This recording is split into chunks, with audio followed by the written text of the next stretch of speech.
é que é o encontro da literatura com o futebol na sua vida? Olha, na minha vida isso aconteceu mais ou menos de forma natural, até porque aconteceu na vida de vários outros escritores brasileiros. O maior teatrólogo brasileiro, Nelson Rodrigues, era cronista de futebol também. O Mário Filho, irmão dele, um grande escritor. Todo jornal tem um cronista de futebol e, em geral, ele escreve muito bem. Em geral, ele escreve melhor do que os outros, com todo respeito pelos outros.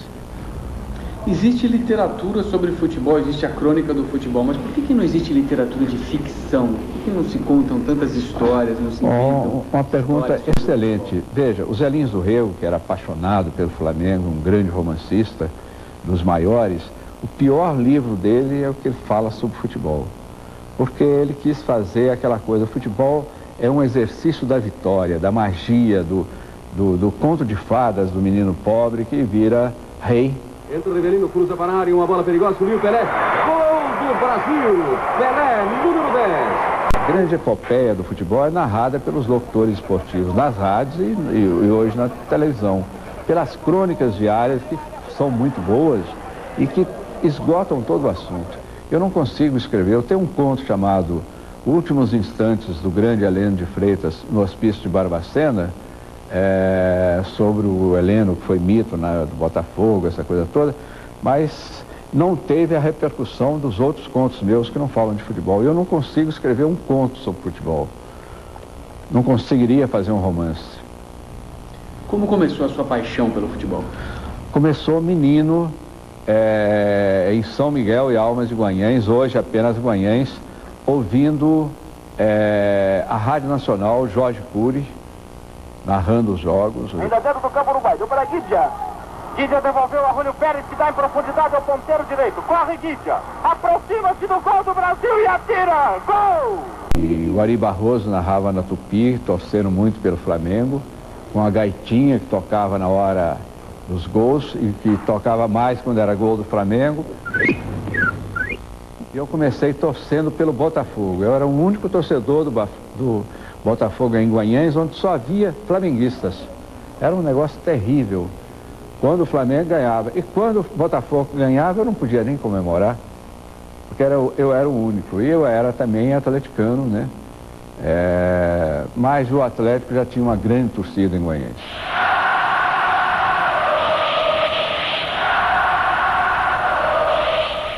O interior de Minas torcia pelo futebol carioca.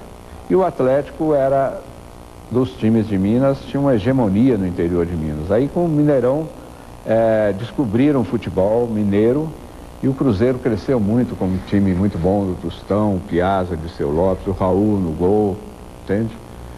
O Atlético teve que dar muito duro para conseguir com o Reinaldo depois, o Cerezo, recuperar a torcida. Cerezo na grande área, olha o Reinaldo, de pé direito, gol do Atlético Mineiro, Reinaldo! Eu era menino, o meu primeiro ídolo, eu tinha 6 ou 7 anos, foi o Heleno de Freitas, que era um jogador que chamavam de Gilda, porque era um homem bonito, e tinha um filme com a Rita Reuas, chamado Gilda. Então a torcida do Flamengo, do Vasco, as outras torcidas chamavam de Gilda. E o Carlyle no Atlético. O Carlyle tinha uma orelha só, e depois ele foi jogar no Fluminense, no Botafogo, no Rio. Esses foram os 2 ídolos da minha infância. Depois, naturalmente, Garrincha, Pelé, né? Mas mais o Garrincha, porque eu, como botafoguense, eu preferi o Garrincha.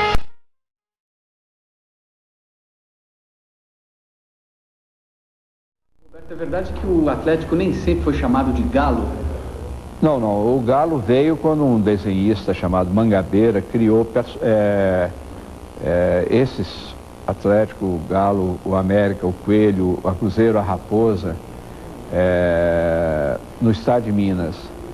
Então, antes disso, o Atlético não era chamado de Galo, era chamado de o Vingador, porque sempre que o Cruzeiro e o América perdiam para times de fora, para o Corinthians, para o São Paulo, tinha muito intercâmbio, futebol paulista, mineiro, o Atlético ganhava, então passou a ser chamado de Vingador. E fez uma excursão nos campos de neve da Europa e voltou campeão. Aí ficou com o título de campeão do gelo, que as rádios falavam, que todo mundo festejava até que depois virou o Galo, que é uma coisa de briga, né, de guerra.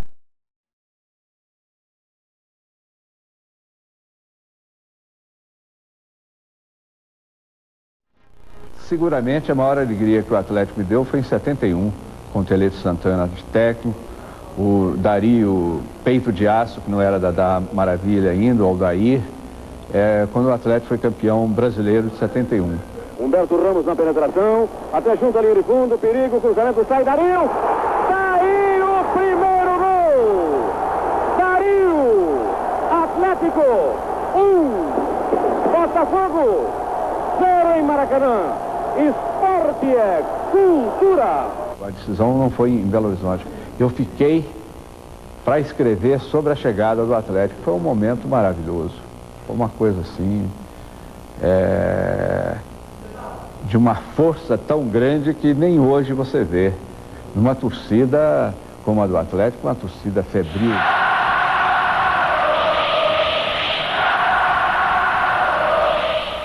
O time da gente, porque a gente ama, às vezes ele perde e a gente sente uma alegria porque ele jogou muito bem. Às vezes ele não ganha um título, o Atlético em 77 não ganhou um título contra o São Paulo e merecia ganhar. Foi um jogo que deu uma tristeza grande. Tem torcedores do Atlético que não vão ao Mineirão desde aquele jogo. Porque o Atlético fez uma campanha muito melhor que o São Paulo, com o Reinaldo, o artilheiro. O Reinaldo foi suspenso, o Serginho do São Paulo também suspenso. O Atlético perdeu o jogo aí. Mas o Chicão do São Paulo quebrou o Ângelo, foi uma jogada muito violenta. Então a reação da torcida foi de dor e revolta. E decepção, porque o Cerezo perdeu um pênalti, quando perdeu, chutou a bola nas nuvens. Um craque como o Cerezo, né? Então foi um momento assim, que misturou esses sentimentos todos, né? O Atlético agora tem que fazer. Se errar, o São Paulo é campeão. Central Márcio. Ele bate forte, hein? Atenção, partiu Márcio. Errou! O São Paulo é campeão brasileiro de futebol de 1977. Na cobrança de pênalti, o São Paulo esfria a euforia da torcida mineira. Eu lembro de depois do jogo, uma mulher subiu num banco na saída do Mineirão e fez um comício, numa fase que o Brasil vivia sob ditadura, mas o comício que ela fez era quase para levantar um povo. Eu lembro, ela gritava, cabeça erguida, atleticano. Foi só um tropeço, mas a alegria não morreu, não. Ela fez um discurso lindo e eu publiquei o discurso dela.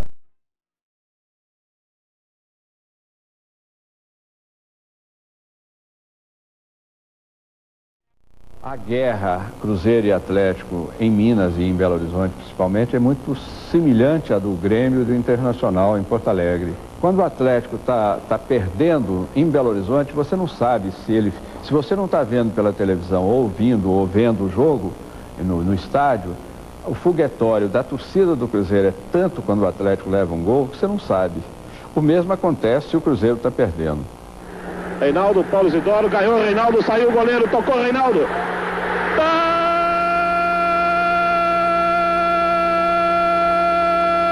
no final!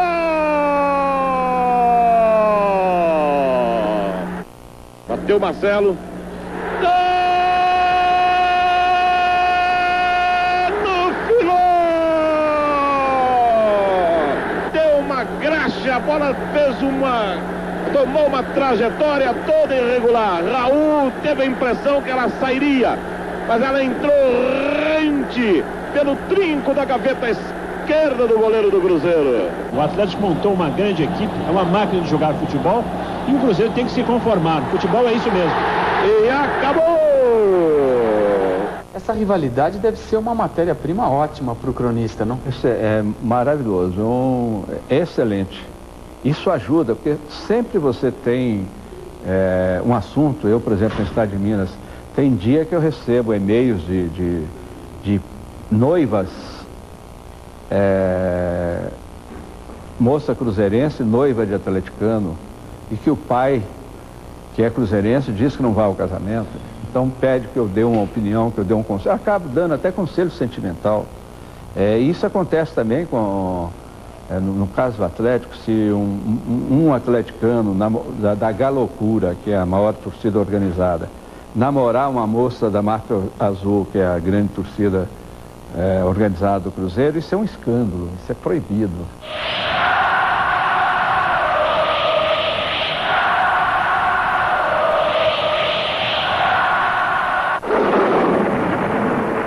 Todo mundo sabe que eu sou atleticano. Se houver uma camisa branca e preta pendurada no varal durante uma tempestade, o atleticano torce contra o vento